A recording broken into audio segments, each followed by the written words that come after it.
In today's video, I am going to be breaking down some of the things that NBA players do that shows that they have really high IQ, and some of the things that they do, you can do as well in your game so that you have high IQ as well. So let's get down and let's check this out. Okay, so the first thing that we're going to look at is right here. This guy dribbles the ball right away off of a defensive rebound. This is a massive mistake because look at who is around him.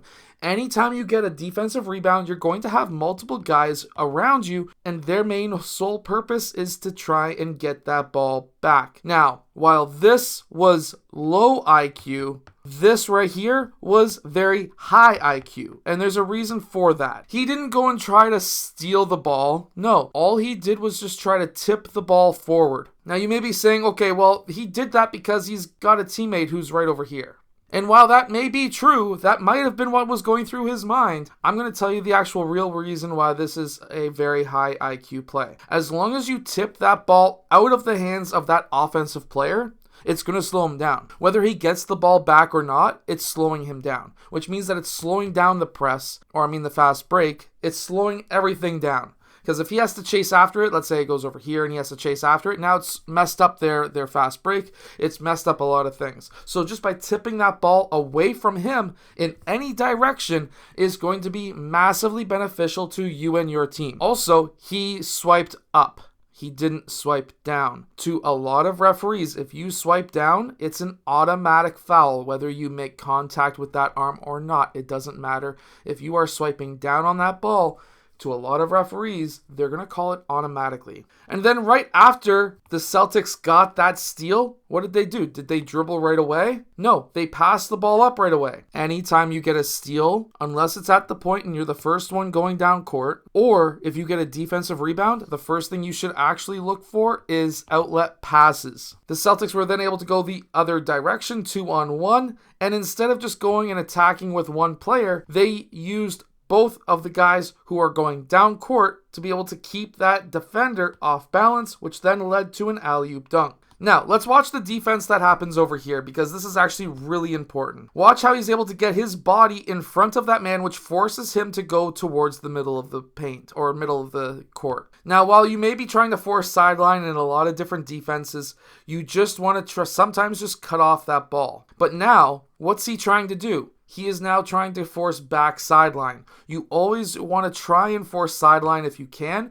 because that is a fantastic spot to trap the ball. And if they're in the middle of the court, offensive players can go left, right, forwards, backwards. While against the sideline, all they can do if you're here is forwards and backwards. They can't go sideways. So that's why you always want to try and force players sideline. It gives them fewer options to be able to attack you from. However, what we see is really good defense using his chest to cut off that player to force him back the other way. All he has to do is get his hand in there. He doesn't need a swipe. If he misses the ball, he misses the ball. It doesn't matter. But in this case, he actually got the ball and he goes the other direction, one-on-one, and then he is able to get that foul call with 1 second left. Now, this is a very high IQ play that we see right here. Now, a lot of players, especially younger players, what they'll do is when they're attacking the rim, they'll try and go into that defender. Well, I'm going to tell you that could work. I'm not going to say it's not going to work, but this is a very good defender. What you should do and what you can do is to do a quick fake, and if that gets him up into the air, because a lot of really good defenders tend to be jump happy, you will then be able to have a free, wide open layup. Now, sadly, he missed this layup. You can't be missing this layup like that, but I'm just going to say that was a high IQ play if it wasn't for getting the block. But at the same time, what I really want to point out too in this same exact play is the fact that as soon as McConnell got that ball, he wasn't looking to dribble. A lot of younger players will look to dribble right away to try to attack or do something. Sometimes it's just beneficial to look and see what's happening on the play. Look for off-ball movement. The guy who passed to him set an off-ball screen. That guy is now cutting to the rim, which then leaves an assist for him if, of course, his teammate was able to make that shot. However, sometimes you just need to be patient, and other times you just need to make your layup.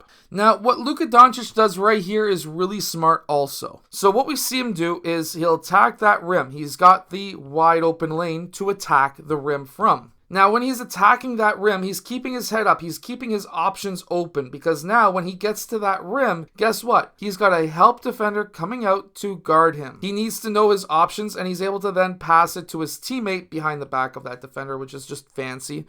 You don't need to be that fancy, but by knowing where that help defender is coming from, which player that player is helping off from, you can get yourself some easy assists just by simply knowing those facts. I hope that these tips help you become a better basketball player. Make sure to go check out my shooting workout that is down in the description below if you are looking to shoot the basketball better and from further away. I'll see you guys again in my next video.